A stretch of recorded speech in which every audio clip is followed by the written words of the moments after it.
नमस्कार दोस्तों, स्वागत है आपके अपने यूट्यूब चैनल एडेड अड्डा में। दोस्तों आज की इस वीडियो में बात करेंगे पीजीटी हिस्ट्री के टीआरई 3 के प्रीवियस ईयर क्वेश्चन के बारे में, जिसमें इससे पहले वाला लेक्चर में आप लोग को जीएस सेक्शन का 40 नंबर का क्वेश्चन बताए थे। इस सेक्शन में हिस्ट्री का जो 80 नंबर का क्वेश्चन रहेगा उसका पूरा डिस्कशन करेंगे। क्वेश्चन का जो है जितना भी हमारा ऑप्शन है, ऑप्शन सहित इसका डिस्कशन किया जाएगा। बहुत ही बेहतरीन प्रश्न रहेगा जो हमारे आगामी टीआरई 4 के लिए बहुत ही महत्वपूर्ण रहता है। आप लोग जुड़े रहें और इस चैनल पर नए हैं तो चैनल को सब्सक्राइब कर ले। दोस्तों को इस वीडियो को अधिक से अधिक दोस्तों को शेयर करें।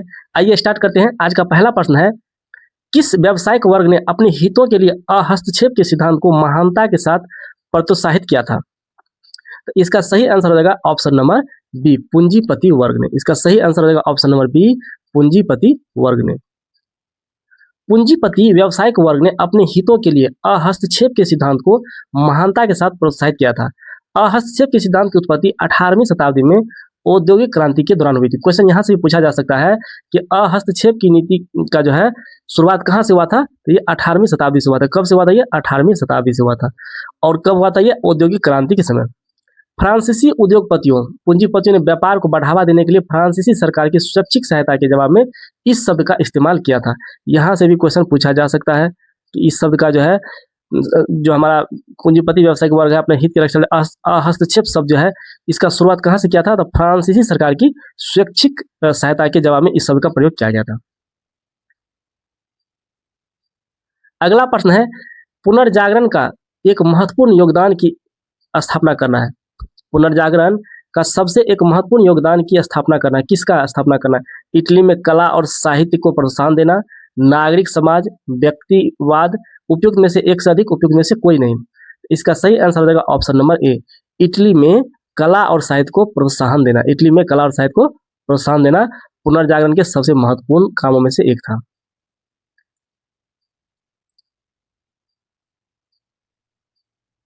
यूरोप के मध्यकाल पूर्णतः अंधकार युग नहीं था। इस काल के अंत के आसपास ऐसी परिस्थितियां विकसित हुई जिन्होंने मनुष्य को चेतना युक्त बनाया। यही चेतना पुनर्जागरण कहलाई। पुनर्जागरण का एक महत्वपूर्ण योगदान इटली के उन सांस्कृतिक परिवर्तनों, कला और साहित्य को प्रोत्साहन से है जो 1300 ईस्वी के बाद इटली में विकसित हुए। क्वेश्चन पूछा जाएगा कि इटली में जो है कला और साहित्य को प्रोत्साहन देने का काम कब से विकसित हुआ?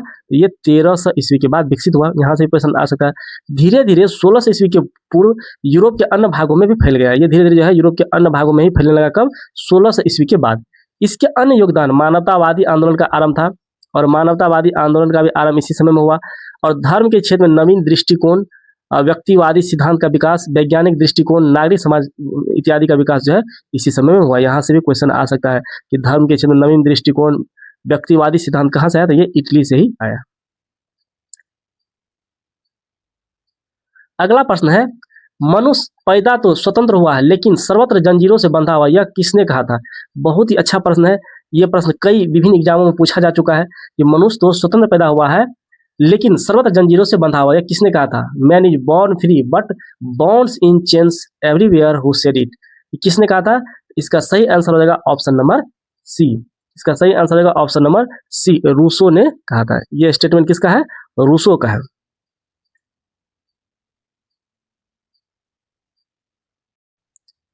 रूसो का पूरा नाम क्या था? Jean Jacques Rousseau. रूसो का पूरा नाम क्या था? Jean Jacques Rousseau. फ्रांस के सर्वाधिक प्रबुद्ध दार्शनिक था। यह क्वेश्चन पूछा जा सकता है कि रूसो कहाँ का था? तो ये फ्रांस का सर्वाधिक प्रबुद्ध मतलब ज्ञानी, प्रबुद्ध मतलब होता है ज्ञानी दार्शनिक था। रूसो ने अपने जीवन के अनेक निबंध, उपन्यास और अंत में अपनी जीवनी लिखी। रूसो ने अपने सबसे प्रसिद्ध पुस्तक सोशल कॉन्ट्रैक्ट, ये भी क्वेश्चन पूछा जाता है कि सोशल कॉन्ट्रैक्ट किनके द्वारा लिखा गया? तो सोशल कॉन्ट्रैक्ट लिखा गया जीन जैक रूसो के द्वारा। और ये कब लिखा गया सोशल कॉन्ट्रैक्ट? तो ईस्वी तो बहुत कम पूछा जाता है, लेकिन बुक का नाम सोशल कॉन्ट्रैक्ट किनके द्वारा लिखा गया, ये क्वेश्चन बहुत पूछा जाता है। तो ये सोशल कॉन्ट्रैक्ट लिखा गया था 1762 ईस्वी में। इस वाक्य से आरंभ हुआ कि मनुष्य पैदा तो स्वतंत्र हुआ है लेकिन सर्वत्र जंजीरों से बंधा हुआ।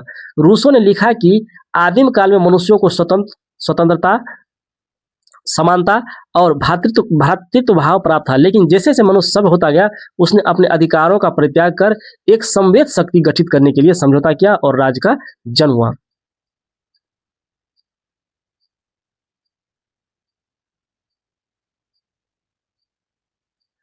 अगला प्रश्न है, कुलीन लड़ते हैं, पुरोहित पूजा करते हैं और लोग भुगतान करते हैं, यह प्रसिद्ध कहावत थी मध्ययुगीन फ्रांस की, मध्ययुगीन इंग्लैंड की और मध्ययुगीन रूस की। उपयुक्त में से एक से अधिक, उपयुक्त में से कोई नहीं। इसका सही ऑप्शन हो जाएगा ऑप्शन नंबर ये, ऑप्शन नंबर ए, मध्ययुगीन फ्रांस की। ये स्टेटमेंट किस समय का है? मध्ययुगीन फ्रांस का। उस समय में लोग कहता था कि कुलीन लोग जो है क्या करते हैं, लड़ते हैं, पुरोहित का काम है पूजा करना, और जो आम आदमी है उसका काम है भुगतान करना, टैक्स पे करना। मध्ययुगीन फ्रांस में मध्यम वर्ग के साथ कुलीन वर्ग के लोग बहुत बुरा और असमानता का व्यवहार करते थे। यह बात उन्हें बहुत अपमानजनक लगती थी। इसी वजह से फ्रांस की क्रांति का सबसे महत्वपूर्ण नारा समानता था, जिसे मध्यम वर्ग ने शुरू किया था। कहा जाता है कि क्रांति के पूर्व फ्रांस में कुलीन लड़ते थे और पुरोहित जो है पूजा करते थे, और जनसाधारण लोग कर का भुगतान करते थे या उनका खर्च जुटाते थे। आप लोग एनसीईआरटी के क्लास 9th में पढ़े होंगे, तो फ्रांसीसी क्रांति उसमें है, उस क्रांति से ही क्वेश्चन ये लिया गया है। क्लास 9th के एनसीईआरटी का ही डिस्कशन पूरा करवाया जाएगा क्लास 6 से लेकर के 12 तक इस चैनल पे।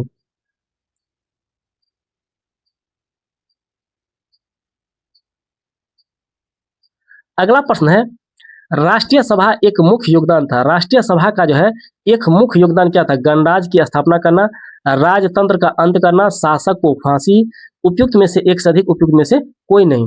तो राष्ट्र सभा का एक मुख्य योगदान था गणराज्य की स्थापना करना। इसका सही ऑप्शन रहेगा ऑप्शन नंबर ए, गणराज्य की स्थापना करना। राष्ट्रीय सभा नेशनल असेंबली का एक मुख्य योगदान गणराज्य की स्थापना थी। अप्रैल 1792 में राष्ट्रीय सभा ने प्रसा और ऑस्ट्रिया के विरुद्ध युद्ध का घोषणा का प्रस्ताव पारित किया। अंत में नवनिर्वाचित असेंबली को कन्वेंशन का नाम दिया गया और 21 सितंबर 1792 को इसने राजतंत्र का अंत कर दिया और फ्रांस को एक गणराज्य घोषित किया। ये सारे प्रश्न जो है एनसीईआरटी क्लास 9 के हिस्ट्री से लिया गया है। अगला प्रश्न है, क्रांति के बाद फ्रांस में आर्थिक उन्नति का मुख्य कारण कृषि प्रगति के कारण था। क्रांति के बाद जो है फ्रांस में जो फ्रांसीसी क्रांति हुई थी, उसके बाद आर्थिक उन्नति का मुख्य कारण कृषि प्रगति के कारण क्या था? बाराबंदी व्यवस्था, मिश्रित फसलें, फसलों का व्यवसायीकरण, उपयुक्त में से एक से अधिक, उपयुक्त में से कोई नहीं। तो इसका सही आंसर हो जाएगा ऑप्शन नंबर सी, फसलों का व्यवसायीकरण। इसका सही आंसर होगा ऑप्शन नंबर सी, फसलों का व्यवसायीकरण। क्रांति के बाद फ्रांस में आर्थिक उन्नति का मुख्य कारण कृषि के प्रगति के कारण फसलों के व्यवसायीकरण था। इसका प्रमुख क्या था? फसलों का व्यवसायीकरण था। कृषि उत्पादकों के विपणन और उनके परिशोधन के कारण खेती के अलावा भी रोजगार के अन्य अवसर पैदा हुए। बड़े पैमाने पर अनाजों की कुटाई, वाइन का उत्पादन और इन उत्पादनों का परिवहन, भंडारण और विपणन जैसे क्षेत्रों में काम करने के अवसर उपलब्ध हुए। हालांकि फ्रांस में बाजार की सक्रियता सब जगह एक समान नहीं थी, सब जगह जो है अलग अलग जो है सक्रियता था। कहीं पे बहुत अच्छा तो कहीं पे बहुत खराब स्थिति भी था। तो इसका सही आंसर हो जाएगा फसलों का व्यवसायीकरण के कारण जो है फ्रांस की क्रांति के बाद वहां की कृषि में जो है एक अच्छा उन्नति देखने को मिला। अगला प्रश्न है, 1917 की रूसी क्रांति के बाद एक नया ग्रुप स्थापित हुआ जिसे जाना गया किस नाम से? 1917 में जो रूसी क्रांति हुआ था, रूसी क्रांति भी आप पढ़ेंगे एनसीईआरटी क्लास 9th में। इसमें कौन कौन वर्ग का हुआ था? कुलक, सर्वहारा वर्ग की तानाशाही, युवा रूसी, उपयुक्त में से एक से अधिक और उपयुक्त में से कोई नहीं। तो इसका सही आंसर रहेगा ऑप्शन नंबर बी, सर्वहारा वर्ग की तानाशाही। 1917 की रूसी क्रांति के पश्चात श्रमिक अथवा सर्वहारा वर्ग की तानाशाही की सत्ता रूस में स्थापित हो गई तथा इसने अन्य क्षेत्रों में भी आंदोलन को प्रोत्साहन दिया। रूसी क्रांति के बाद विश्व विचारधारा के स्तर पर दो खेमों में विभाजित हो गया, साम्यवादी और पूंजीवादी। इसके बाद यूरोप में भी दो भागों में विभाजित हो गया, और पूर्वी यूरोप और पश्चिमी यूरोप। अगला प्रश्न है, जापान में 1941 में किसने आक्रामक सरकार को नेतृत्व दिया और सत्ता प्राप्त की थी? तो इसका सही आंसर हो जाएगा, इसमें ऑप्शन है जनरल फुजिवारा, जनरल हिदेकी टोजो, अस्तोरो फुरुकावा, उपयुक्त में से एक से अधिक, उपयुक्त में से कोई नहीं। इसका सही आंसर होगा जनरल हिदेकी टोंजो। इसका सही answer option number B, general Hideki टोंजो।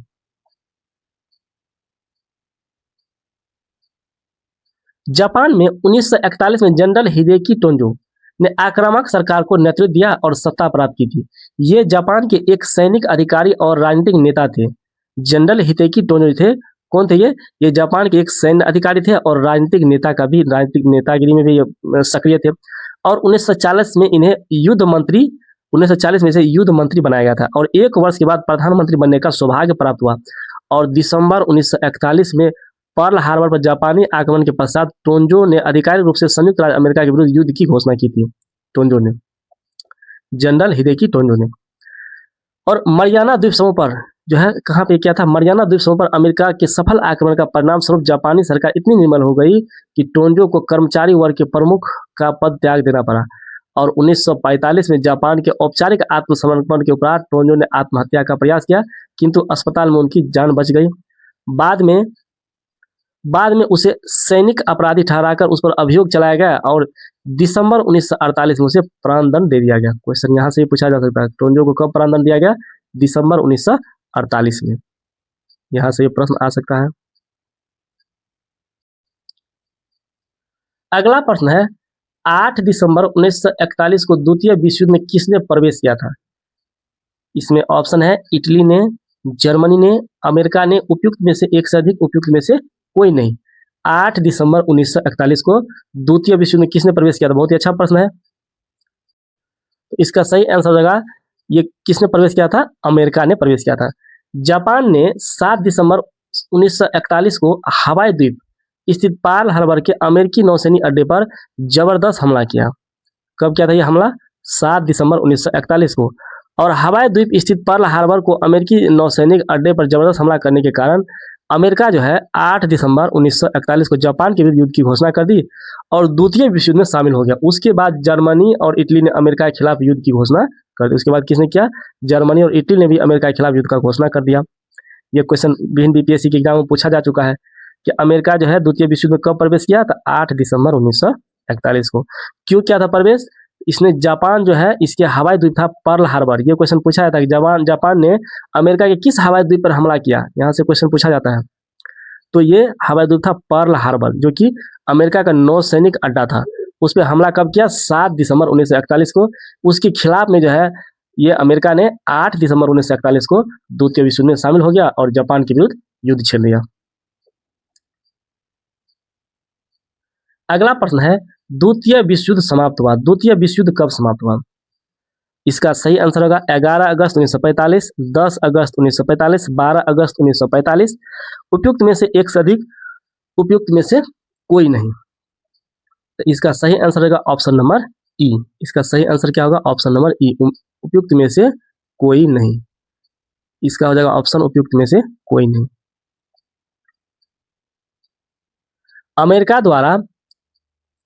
America द्वारा जापान के हिरोशिमा शहर पर 6 अगस्त 1945 को विकसित हथियार एटम बम गिराया गया और 9 अगस्त को 1945 को दूसरा एटम बम नागासाकी शहर पर गिराया गया, जिसके कारण दोनों शहर नेस्तनाबूद हो गए। अतः जापान के सामने आत्मसमर्पण के अलावा कोई और विकल्प नहीं था। जापान ने 2 सितंबर 1945 को आत्मसमर्पण कर दिया। इसके साथ ही द्वितीय विश्व युद्ध समाप्त हो गया, लेकिन इस ऑप्शन में ऐसा कुछ नहीं दिया हुआ है, इसलिए इसका आंसर हो जाएगा उपयुक्त में से कोई नहीं। और द्वितीय विश्व युद्ध की शुरुआत कब हुई थी? तो वो भी हुआ था 1 सितंबर 1939 को और समाप्त हुआ था 2 सितंबर 1945 को। अगला प्रश्न है, द्वितीय विश्व युद्ध के बाद 2 कौन से ब्लॉक अस्तित्व में आए थे? चीन, रूस और चीन ग्रुप, लैटिन अमेरिका और अमेरिकन ग्रुप, अमेरिका के अंतर्गत प्रजातांत्रिक नेतृत्व और रूस के अंतर्गत साम्यवादी ब्लॉक। उपयुक्त में से एक से अधिक, उपयुक्त में से कोई नहीं। इसका सही आंसर हो जाएगा, इसका सही आंसर होगा ऑप्शन नंबर सी, अमेरिका के अंतर्गत प्रजातांत्रिक नेतृत्व और रूस के अंतर्गत साम्यवादी ब्लॉक। द्वितीय विश्व युद्ध के बाद 2 ब्लॉक जो है पूरा फेमस हुए थे। अमेरिका के अंतर्गत था जो प्रजातांत्रिक नेतृत्व वाला था और रूस के अंतर्गत जो था वो साम्यवादी ब्लॉक था।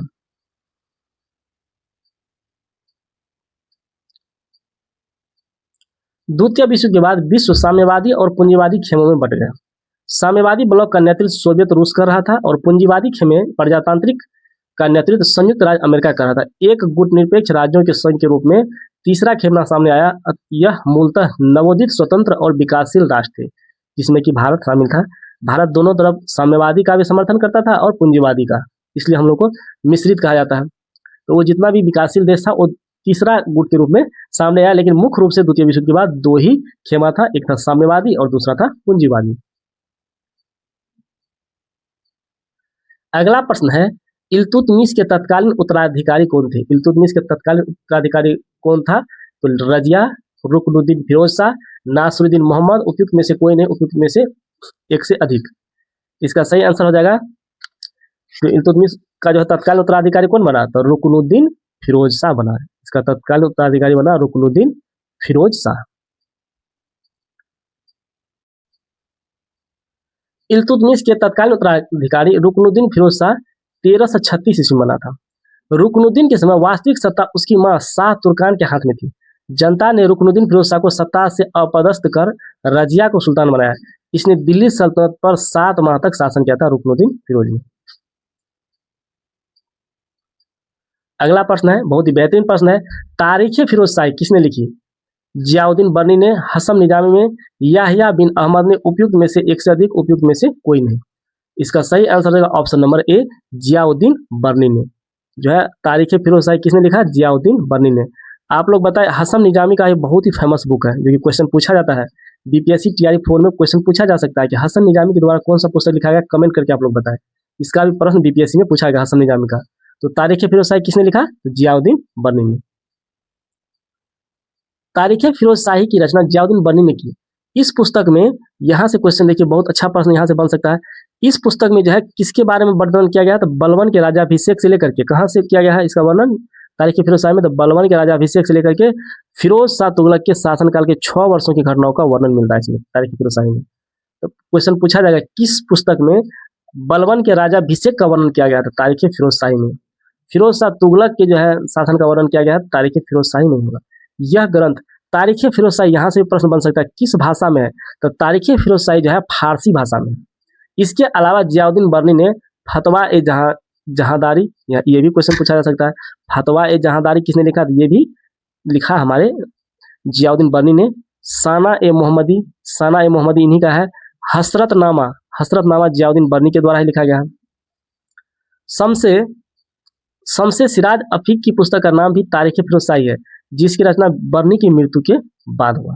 शम्से सिराज का भी पुस्तक है, शम्से सिराज का, उसका भी नाम क्या है? तारीख फिरोज शाही रखा इसका भी नाम, लेकिन ये बर्नी की मृत्यु के बाद ये पुस्तक लिखा गया।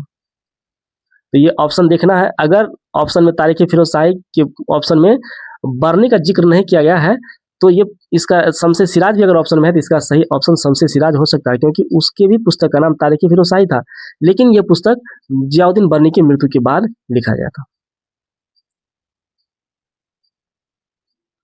अगला प्रश्न है, कड़े इस्लामिक सिद्धांत में एक मुस्लिम राज्य का सच्चा शासक होता है। कड़े Islamic, in strict Islamic theory the true king of a Muslim state is Shahjahan, खलीफा, अल्लाह, उपयुक्त में से एक से अधिक, उपयुक्त में से कोई नहीं। इसका सही आंसर रहेगा ऑप्शन नंबर बी। कड़े इस्लामिक सिद्धांत में एक मुस्लिम राज्य का सच्चा शासक कौन होता है? तो ये खलीफा होता है। इसका सही ऑप्शन हो जाएगा खलीफा। कड़े इस्लामिक सिद्धांत में खलीफा एक मुस्लिम राज्य का सच्चा शासक होता है। दिल्ली सल्तनत के सुल्तान खलीफा को अपना वैधानिक शासक मानते थे। समस्त मुसलमानों का शासक इस्लामी विधि के अनुसार खलीफा था। शासक खलीफा के नाम के खुतबा पढ़वाते थे एवं सिक्के भी जारी करवाते थे। तो इसका सही आंसर हो जाएगा, जो हमारे कड़े इस्लामिक सिद्धांत थे उसमें एक मुस्लिम राज्य का सच्चा शासक क्या था? तो खलीफा था। अगला प्रश्न है, बलबन को अमीर ए शिकार के पद पर किसने नियुक्त किया था? रुकनुद्दीन फिरोज शाह ने, इल्तुतमिश ने, रजिया बेगम ने, उपयुक्त में से एक से अधिक, उपयुक्त में से कोई नहीं। बलबन को अमीर ए शिकार पद पर किसने नियुक्त किया था? इसका सही आंसर रहेगा ऑप्शन नंबर सी, रजिया बेगम ने। रजिया बेगम ने जो है बलबन को अमीर ए शिकार पद पर नियुक्त किया था। बलबन को अमीर ए शिकार पद पर रजिया सुल्तान ने नियुक्त किया था। इल्तुतमिश के समय बलबन को खासदार यानी सुल्तान का निजी सेवक का पद दिया गया था। इल्तुतमिश के समय बलबन कौन से पद पे थे? तो खासदार के पद पे। यहाँ से भी क्वेश्चन पूछा जा सकता है, खासदार पद पे किसने नियुक्त किया था बलबन को? खासदार, जिसको सुल्तान के निजी सेवक कहते हैं हम लोग, तो ये इल्तुतमिश किया था।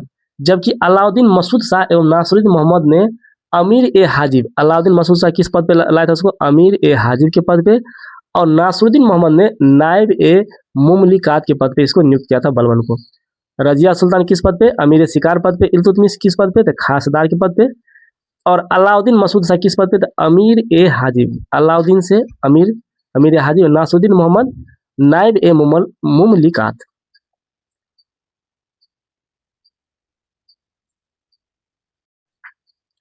अगला प्रश्न है 40 के संगठन को किसने समाप्त किया था? Who disbanded the group of 40? Balban ने, रजिया ने, केकोबाद ने, उपयुक्त में से एक से अधिक, उपयुक्त में से कोई नहीं।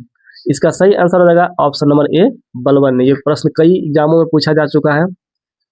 और किसने ये 40 संगठन लाया किसने था? आप लोग कमेंट करके बताएं। दल 40 जो है किसके द्वारा लाया गया था? 40 यानी 40 के संगठन को सुल्तान बलबन ने समाप्त किया। तुर्कान ए चहलगानी, इस दल का पूरा नाम क्या था? तुर्कान ए चहलगानी। तुर्कान ए चहलगानी 40 दल का गठन इल्तुतमिश ने किया था। यह गुलाम तुर्कों का एक संगठन था। तुर्कान ए चहलगानी जो है गुलाम तुर्कों का क्या था? एक संगठन था। बलबन भी इस संगठन का सदस्य था। पहले जब इल्तुतमिश के खासदार के पद पे था, ये भी एक सदस्य था। इस दल में इल्तुतमिश के सबसे विश्वास पात्र गुलाम होते थे, जो इसके सबसे करीबी होते थे, वो इस दल में शामिल होते थे। तुर्कान चहलगानी दल में जो 40 की संख्या में थे, जिन्हें 40 सदस्यों का एक दल भी कहा जाता था। इस दल को बलबन ने अपने शासनकाल के दौरान समाप्त कर दिया। क्यों समाप्त किया? जब ये राजा बना, ये तो गुलाम का दल था, तो इसको जो है लगा कि हमें गुलाम के साथ में कैसे रहेंगे, हम तो एक साथ रहे, हम राजा बन गए तो मेरे समान सब हो जाएगा, तो हम राजा बने तो हमसे नीचा होना चाहिए, इसलिए इस तुर्कान चहलगानी दल को ही इसने समाप्त कर दिया।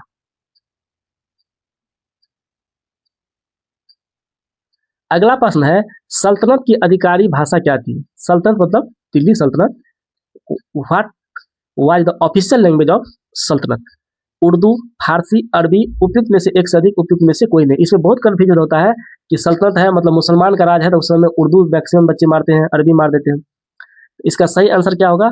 ऑप्शन नंबर बी, फारसी भाषा। इसका आधिकारिक भाषा क्या था? फारसी, यानी इसको इंग्लिश में लोग कहते हैं पर्शियन। दिल्ली सल्तनत का जो आधिकारिक भाषा क्या था? फारसी भाषा था। दिल्ली सल्तनत की आधिकारिक भाषा फारसी थी। दिल्ली के सुल्तानों द्वारा फारसी भाषा को प्रोत्साहन किया गया था। इसी कारण दिल्ली सल्तनत के अधिकांश पुस्तकें फारसी भाषा में लिखी गई, जैसे तारीख फिरोज शाही, तुगलकनामा, खजाइन उल फुतूह आदि सल्तनत काल से संबंधित पुस्तकालय दिल्ली में स्थापित था। मुगल काल में भी फारसी राजकीय भाषा था।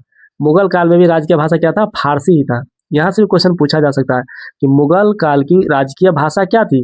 तो फारसी थी। तारीख फिरोज शाही किस भाषा में लिखा गया था? फारसी भाषा में। तुगलकनामा किस भाषा में लिखा गया? फारसी भाषा में। खजाइन उल फुतूह किस भाषा में लिखा गया था? फारसी भाषा में। अगला प्रश्न है बलबन ने किस अधिकारी को गवर्नरों, सैन्य और असैन्य अधिकारियों की गतिविधियों पर ध्यान रखने के लिए नियुक्त किया था? बलबन ने किस अधिकारियों को गवर्नरों, सैन्य और असैन्य अधिकारियों को के गतिविधियों पर ध्यान रखने के लिए नियुक्त किया था? इसका ऑप्शन है मीर बख्शी को, दीवान आरिज को, बारिद को, उपयुक्त में से एक से अधिक, उपयुक्त में से कोई नहीं। तो इसका सही आंसर होगा ऑप्शन नंबर सी, बारिद को। ऑप्शन नंबर सी, बारिद को। दिल्ली के सुल्तान बलबन ने बारिद यानी गुप्तचर, बारिद किसको कहते थे? गुप्तचर को बारिद कहा जाता था।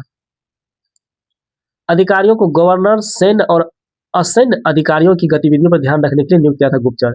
इसमें इसलिए नियुक्त किया गया था कि गवर्नर जो दिल्ली, इसमें बलबन के समय जो गवर्नर था, जो सैन्य था, जो असैन्य अधिकारी था, वो किसी तरह का गड़बड़ी नहीं करे अपने राज के विरुद्ध, अपने राजा के विरुद्ध। इसलिए बारिद नाम का गुप्तचर व्यवस्था किया था, गुप्तचर को स्थापित किया था, जिससे उस पर ध्यान रख सके कि ये कहीं कुछ तरह का गड़बड़ तो नहीं कर रहा है। दीवान अर्ज विभाग की स्थापना बलबन ने ही किया था। यह भी क्वेश्चन पूछा था, बहुत ही अच्छा प्रश्न है। दीवान अर्ज विभाग की स्थापना किसने किया था? बलबन ने। इस विभाग का अध्यक्ष आरिजे मुमालिक होता था। जो दीवान अर्ज विभाग है उसका अध्यक्ष कौन होता था? आरिजे मुमालिक होता था। बारिद के अधिकारी को बारिदे मुमालिक कहा जाता है, और बारिद के अधिकारी जो होते थे, जो बारिद बनते थे गुप्तचर, उसके अधिकारी को कहा था बारिदे मुमालिक।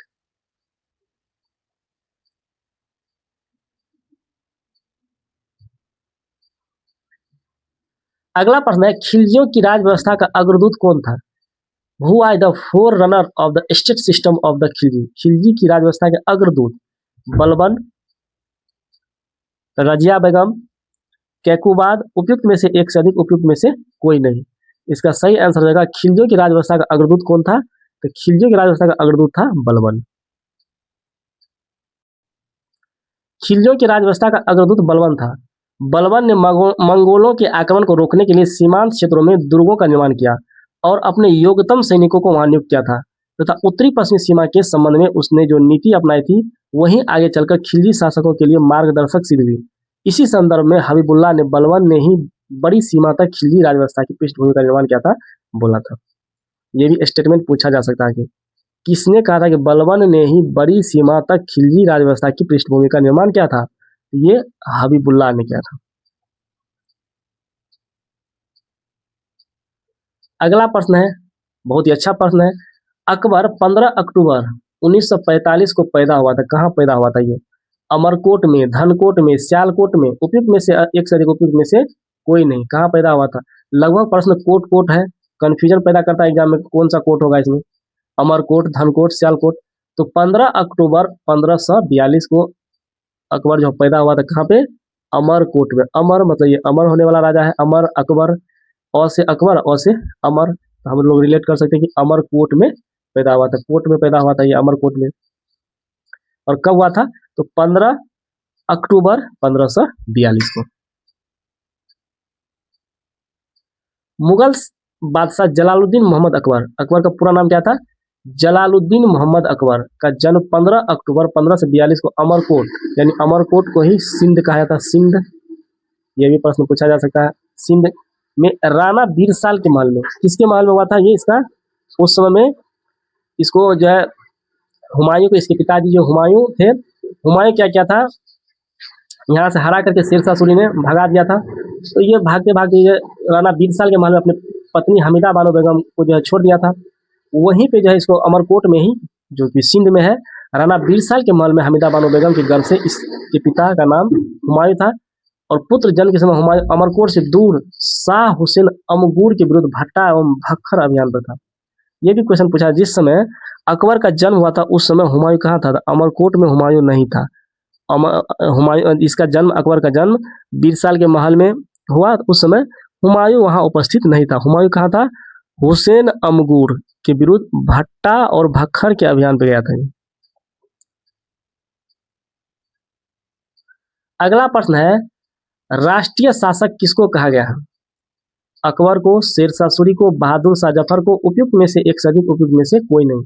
इसका सही आंसर रहेगा ऑप्शन नंबर ए। राष्ट्रीय शासक किसको कहा गया? तो राष्ट्रीय शासक अकबर को कहा गया। मुगल बादशाह अकबर को राष्ट्रीय शासक कहा जाता है। अकबर विश्व के महान सम्राटों में से एक था।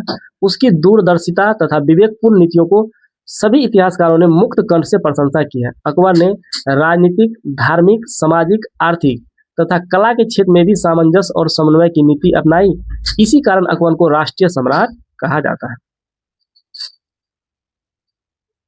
अगला प्रश्न है, प्रथम राजपूत राजा जिसने अकबर के साथ वैवाहिक संबंध स्थापित आरंभ किए थे। प्रथम राजपूत राजा जिसने अकबर के साथ वैवाहिक संबंध आरंभ किए थे, वो कौन सा राजा था? मारवाड़ के राजा, रणथंभौर के राजा, जयपुर के राजा, उपयुक्त में से एक से अधिक, उपयुक्त में से कोई नहीं। इसका सही आंसर रहेगा ऑप्शन नंबर सी, जयपुर के राजा। सबसे पहले वैवाहिक संबंध अकबर के साथ किसने स्थापित किया था? तो जयपुर के राजा ने। आमेर, सबसे पहले जयपुर में ही आमेर है। आमेर जयपुर के राजा, राजा भारमल, जिसे हम लोग बिहारी मल के नाम से भी जानते हैं, ने अपनी पुत्री हरखाबाई का विवाह मुगल बादशाह अकबर के साथ किया था। आमेर जो कि जयपुर में है, इसलिए जयपुर का नाम आता है कि किसने किया था? तो जयपुर के राजा ने स्थापित किया था अपना वैवाहिक संबंध। तो आमेर कहाँ? जयपुर में पड़ता है। और जयपुर के राजा थे भारमल, जिसे हम लोग बिहारी मल के नाम से जानते थे। अपनी पुत्री हरखाबाई का विवाह मुगल बादशाह अकबर के साथ किया था। अकबर के साथ किसी राजपूत राजकुमारी का यह प्रथम विवाह था। राजपूत की राजकुमारी का विवाह, इससे पहले कोई भी राजपूत राजकुमारी के साथ अकबर का विवाह नहीं हुआ था। प्रथम बार इसी ने विवाह किया था, राजा भारमल ने। इसीलिए नाम आता है कि प्रथम राजपूत राजा जिसने अकबर के साथ वैवाहिक संबंध आरंभ किए थे, ये था भारमल। और ये कहा था आमेर का। आमेर का भी अगर आ जाएगा नाम तो आमेर भी हो सकता है। यहाँ पे जयपुर के राजा है तो जयपुर आ जाएगा। अगर जयपुर न रह करके आमेर रहेगा तो आमेर भी आंसर हो सकता है। यह विवाह अकबर ने जनवरी 1562 में किया था। यह विवाह हरखाबाई के साथ कब किया था? जनवरी 1562 में। मोइनुद्दीन चिश्ती की यात्रा के लौटने के बाद फरवरी 1562 में किया था। अकबर का राजपूतों से विवाह का मुख्य कारण राजनीतिक था। ये राजनीतिक में अपने आप को मजबूत करना चाहते थे, इसलिए राजपूतों के साथ जो है वैवाहिक संबंध स्थापित करते थे।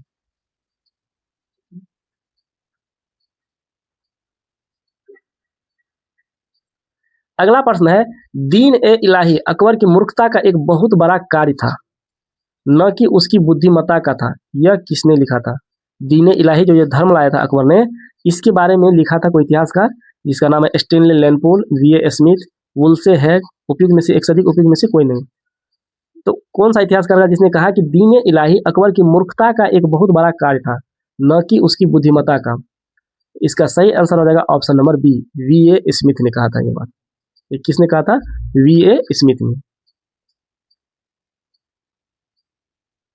दीन इलाही की स्थापना 1582 ईस्वी में किया गया था। क्वेश्चन यहाँ से कई बार पूछा जा चुका है कि दीन इलाही की स्थापना कब किया था? 1582 ईस्वी। इसका उद्देश्य एक नए धर्म का प्रवर्तन नहीं बल्कि सभी धर्मों में सामंजस्य स्थापित करना था। अकबर ने दीन इलाही के संबंध में इतिहासकारों ने अपना अलग अलग मत दिया है। वी.ए. स्मिथ के अनुसार दीन इलाही अकबर की मूर्खता का एक बहुत बड़ा कार्य था, न कि उसकी बुद्धिमत्ता का। मोहसिन फानी ने अपनी रचना तबिस्तान ए मजाहिब में पहली बार इसे स्वतंत्र धर्म के रूप में वर्णित किया है। क्वेश्चन यहाँ से पूछा जा सकता है कि किसने पहली बार जो है दीन इलाही को स्वतंत्र धर्म के रूप में वर्णित किया है? तो मोहसिन फानी ने। अभी इस बार पूछा है टीआरई में 3 में ये क्वेश्चन कि दीन इलाही अकबर की मूर्खता का एक बहुत बड़ा कार्य था, न कि उसकी बुद्धिमत्ता का। वी स्मिथ ने लिखा है। ये भी क्वेश्चन पूछा जा सकता है कि किसने लिखा कि दीन इलाही में पहली बार किसने कहा था कि स्वतंत्र धर्म के रूप में किसने वर्णित किया था दीन इलाही को? तो मोहसिन फानी ने। और अपनी किस रचना में इस बात को लिखा था? दबिस्तान ए मजाहिब ने। यहाँ से भी क्वेश्चन आ सकता है।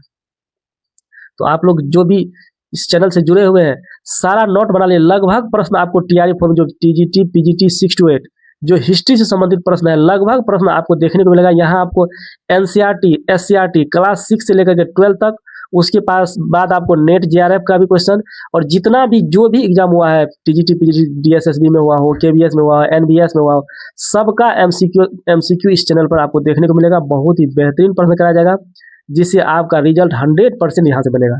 तो आप लोग जुड़े रहें, अपने दोस्तों को भी इसमें जोड़े, अधिक से अधिक दोस्तों को वीडियो शेयर करें। अगर सब्सक्राइब नहीं किए चैनल को तो चैनल को सब्सक्राइब कर ले। हमारा टेलीग्राम चैनल है, उस पर भी आपको प्रत्येक दिन टेस्ट सीरीज लगता है, साप्ताहिक टेस्ट सीरीज फुल लेंथ होता है, वहाँ भी आप जुड़ सकते हैं। हमारे व्हाट्सएप चैनल पे भी आपको अप टू डेट मिलते रहेगा, वहाँ भी जुड़ सकते हैं। हमारे फेसबुक पेज को भी फॉलो कर सकते हैं, वहाँ आपको प्रत्येक दिन नया नया अप टू डेट मिलते रहता है। तो आइए अगला प्रश्न देखते हैं। अगला प्रश्न है, यह अक्सर स्वीकार किया गया है कि दहसाला पद्धति किसके द्वारा तैयार की गई थी? It is generally accepted by the scholars that dahsala system was prepared by Muzaffar Khan के द्वारा, बीरबल के द्वारा, टोडरमल के द्वारा, उपयुक्त में से एक से अधिक, उपयुक्त में से कोई नहीं। इसका सही आंसर होगा, ये क्वेश्चन तो कई एग्जामों में पूछा जा चुका है, बहुत ही बेहतरीन प्रश्न है ये। तो ये दहसाला पद्धति किसके द्वारा लाया गया था? तो टोडरमल के द्वारा लाया गया था।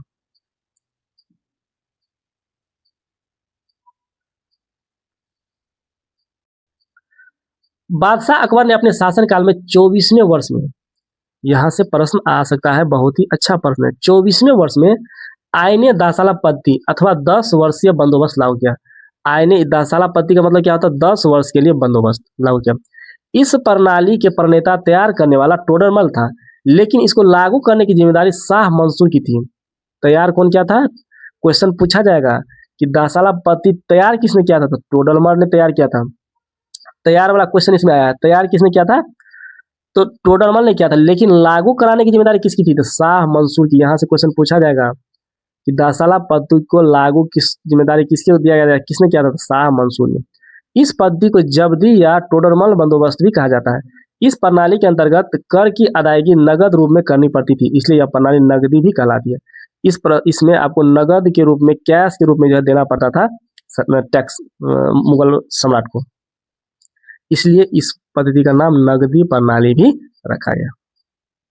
क्वेश्चन पूछा जा सकता है, किस प्रणाली को नगदी प्रणाली के नाम से भी जाना जाता है? तो ये हो जाएगा आईने दहसाला पद्धति। ये क्या हो जाएगा? आईने दहसाला पद्धति या दहसाला पद्धति।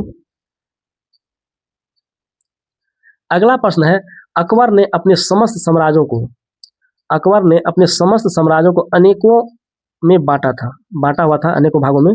वो कौन कौन सा भाग था? Akbar divided his entire empire into many, सिक्कों में, परगनों में, दस्तूरों में, उपयुक्त में से एक से अधिक, उपयुक्त में से कोई नहीं। तो किस में बांटा था अकबर ने?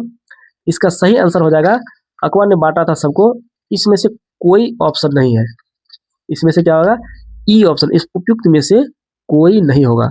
न सिख होगा, न परगना होगा, न दस्तूर होगा। इसका आंसर क्या होगा? चलिए आइए इसका आंसर डिस्कशन करते हैं। प्रशासन की सुविधा के लिए सर्वप्रथम मुगल बादशाह अकबर ने अपने शासनकाल को 24वें वर्ष, शासनकाल के 24वें वर्ष में यानी 1580 ईस्वी में संपूर्ण साम्राज्य को 12 प्रांतों में, यानी प्रांत यानी सूबों में जो है विभाजित किया था। ये क्या क्या था?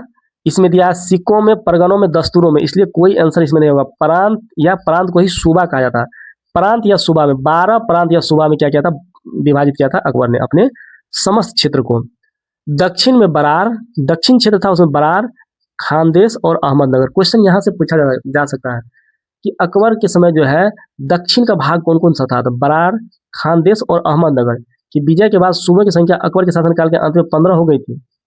अबुल फजल ने ऐन अकबरी में केवल 12 सूबों का ही वर्णन किया है। इसमें यह कह रहा है कि हमारा दक्षिण का भाग जो जीता था ये बरार, खानदेश और अहमदनगर। इसमें और भी 3 सूबा बढ़ गया था, लेकिन ऐन अकबरी में 12 सूबों का ही वर्णन किया गया है। लेकिन हमको तो केवल इस प्रश्न को जानना है कि किस भागों में बांटा गया था? तो प्रांतों या सूबों में, 12 प्रांतों या सूबों में।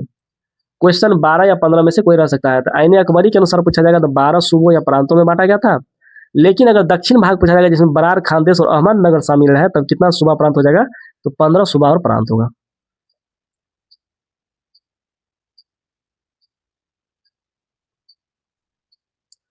अगला प्रश्न है, बक्सर के युद्ध ने कार्य को पूरा किया। किस कार्य को पूरा किया बक्सर के युद्ध में? The battle of Buxar completed the work of the, किस वर्क को? असाई के युद्ध का, पलासी के युद्ध का, अरगांव के युद्ध का, उपयुक्त में से एक से अधिक, उपयुक्त में से कोई नहीं। क्वेश्चन पूछने का तरीका देखिए क्या है। बक्सर के युद्ध ने कार्य को पूरा किया, क्या पूरा किया? तो ये बहुत अच्छा प्रश्न है, बहुत डेप्थ प्रश्न है।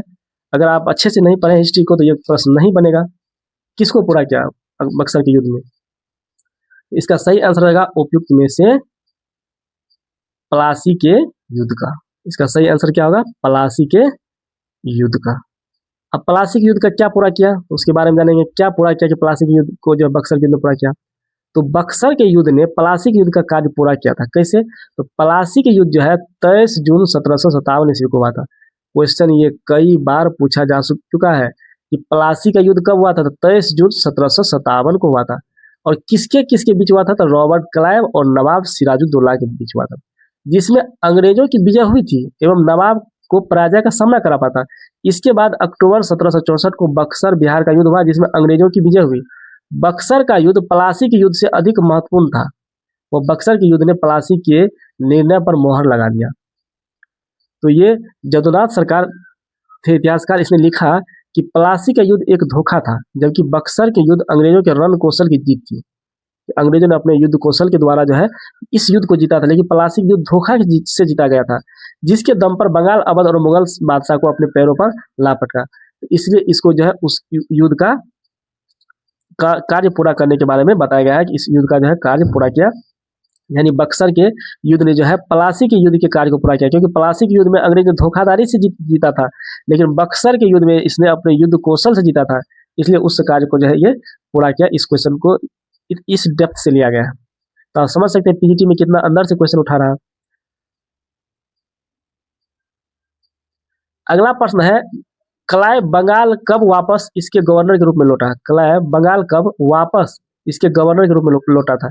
इसका मतलब ये हुआ कि क्लाइव इससे पहले भी गवर्नर थे, तभी ये प्रश्न पूछा जा चुका है 1765 में, 1764 में, 1766 में। उपयुक्त में से एक से अधिक, उपयुक्त में से कोई नहीं। तो फिर से कब लौटा था? इसका सही आंसर हो जाएगा 1765 में। मई 1765 में वेंसीटाट के स्थान पर क्लाइव दूसरी बार बंगाल का गवर्नर बना। पहली बार क्लाइव बंगाल के गवर्नर के रूप में 1757 में भारत आया था। पहली बार रॉबर्ट क्लाइव कब बना था? 1757 में। और दूसरी बार फिर से कब आया था? मई 1765 में। 12 अगस्त 1765 ईस्वी को ही क्लाइव ने मुगल बादशाह शाह आलम से इलाहाबाद की पहली संधि की थी। ये क्वेश्चन में बीपीएससी टीआरई में पूछा जा चुका है कि इलाहाबाद की संधि जो है किसके किसके बीच कब हुई थी? तो 12 अगस्त 1765 को। और मुगल बादशाह शाह आलम और इलाहाबाद की पहली संधि कब हुआ था? मुगल बादशाह शाह आलम के बीच में और रॉबर्ट क्लाइव के बीच में ये हुआ था। देखो आगे क्वेश्चन ही है ये, इलाहाबाद की संधि हुई थी। आगे क्वेश्चन दे दिया है इसका, इलाहाबाद की संधि कब हुआ था? तो 1765 ईस्वी में। इलाहाबाद की संधि 1765 में हुई थी, 12 अगस्त 1765 को। बंगाल के गवर्नर रॉबर्ट क्लाइव और मुगल बादशाह से इलाहाबाद की पहली संधि हुई थी, जबकि 16 अगस्त 1765 को क्लाइव और अवध के नवाब शुजाउद्दौला के साथ मध्य इलाहाबाद की दूसरी संधि हुई थी। क्वेश्चन यहाँ से पूछा जा सकता है कि इलाहाबाद की दूसरी संधि कब हुई थी, तो 16 अगस्त 1765। पहली संधि हुई थी 12 अगस्त 1765 को, और 4 दिन के बाद जो है दूसरी संधि भी हो गई। तो पहली संधि हुई थी किसकी किसी बीच में, तो बंगाल के गवर्नर रॉबर्ट क्लाइव और मुगल बादशाह के बीच में, और दूसरी संधि हुई थी 16 अगस्त 1765 को क्लाइव के बीच में और अवध के नवाब के बीच में। पहला तो मुगल बादशाह के बीच में और दूसरा अवध के नवाब शुजाउद्दौला के मध्य इलाहाबाद की दूसरी संधि हुई थी। क्वेश्चन यहाँ से पूछा जा सकता है कि दूसरी संधि, इलाहाबाद की दूसरी संधि किसके किसके बीच हुआ था, तो रॉबर्ट क्लाइव के बीच में और अवध के नवाब शुजाउद्दौला के मध्य हुआ था 16 अगस्त 1765 में। अब पहला हुआ था मुगल बादशाह, इसको अच्छे से ध्यान रखना है। अगला प्रश्न है, संथाल परगने में सिपाहियों ने पहले गोलीबारी की थी। सिपाही ने जो है संथाल परगना पर गोलीबारी किस पे किया था, अफसरों पर, किसानों पर, राजकुमारों पर, उपयुक्त में से एक से अधिक, उपयुक्त में से कोई नहीं। इसका सही आंसर हो जाएगा, इसमें क्या था, किसान पे जो है सबसे पहले गोलीबारी किया था। संथाल परगनों में सिपाहियों ने सबसे पहले किस पे गोली मारा था, तो किसान पे ही। संथाल परगनों में सिपाहियों ने पहली गोलीबारी किसानों पर की थी। संथाल परगना भारत में ब्रिटिश औपनिवेशिक शासन के खिलाफ सबसे शुरुआती किसान विद्रोहों में से एक था। 4 भाइयों सिद्धो कान्हो, चांद और भैरव मुर्मू के साथ बहनों फूलों और झानों के नेतृत्व में संथाल विद्रोह जून 1855 हुआ था। संथाल विद्रोह के बारे में पूछा था कब हुआ था, तो जून 1855 में। अगला प्रश्न है, 1857 की क्रांति हिंदू मुस्लिम का संयंत्र था, किसने लिखा, ये स्टेटमेंट किसने दिया था कि 1857 की क्रांति जो है हिंदू मुस्लिम का एक संयंत्र है। इसका सही आंसर हो जाएगा ऑप्शन नंबर बी, ये सर जेम्स ऑट्रम ने कहा था कि ये हिंदू मुस्लिम का एक संयंत्र है, ये जो है कोई युद्ध नहीं है। 1857 क्या है, एक हिंदू मुस्लिम का संयंत्र है, ये सर जेम्स ऑट्रम ने कहा था। 1857 के विद्रोह के संदर्भ में सर जेम्स ऑट्रम ने लिखा है कि 1857 की क्रांति हिंदू मुस्लिम का संयंत्र था। 1857 की शुरुआत 10 मई 1857 को मेरठ से हुआ था। क्वेश्चन ये यहाँ से बहुत बार पूछा जाता है विभिन्न एग्जामों में कि इसकी शुरुआत कब हुई थी 1857 की, मेन रूप से तो 10 मई 1857 को कहाँ से हुआ था मेन रूप शुरुआत इसका, तो मेरठ से। बीडी सावरकर का भी कथन पूछा जा चुका है। 1857 के विद्रोह में बीडी सावरकर ने कहा था कि भारत का प्रथम स्वतंत्रता संग्राम कहाँ, जबकि जॉन विलियम्स जाति के मध्य संघर्ष का था। भारत का प्रथम स्वतंत्रता संग्राम किसने कहा था, बीडी सावरकर ने कहा था, जबकि जॉन विलियम्स ने क्या कहा था, ये जाति के मध्य संघर्ष है, ये कोई संघर्ष नहीं है, ये क्या है, एक जाति के मध्य संघर्ष है, ये जॉन विलियम ने कहा था। तो दोस्तों ये भाग, इसका अगला भाग दूसरे लेक्चर में आएगा। अभी क्वेश्चन इसमें बाकी है, उसका भी डिस्कशन लंबा वीडियो हो जाएगा। लंबा वीडियो होने के बाद कोई ज़्यादा देखता नहीं है, इसलिए इसको 2 भागों में बांटे हैं। तो अगला लेक्चर दूसरे भाग में आएगा। तो आज का ये वीडियो कैसा लगा लाइक कमेंट करके बताएं। यदि आप इस चैनल पर नए हैं तो चैनल को सब्सक्राइब कर लें, दोस्तों को अधिक से अधिक दोस्तों को शेयर करें। और आपको BPSC TRE4, BPSC AEDO, group B, NTPC, CTET जितने भी एग्जाम है सबसे संबंधित जीके GS करंट अफेयर्स की तैयारी, संपूर्ण तैयारी आपको यहाँ कराया जाएगा और बेहतरीन तरीका से कराया जाएगा। लगभग प्रश्न आपको यहाँ से देखने को मिलेगा। तो बने रहें, मिलते हैं अगले वीडियो में। Thanks for watching.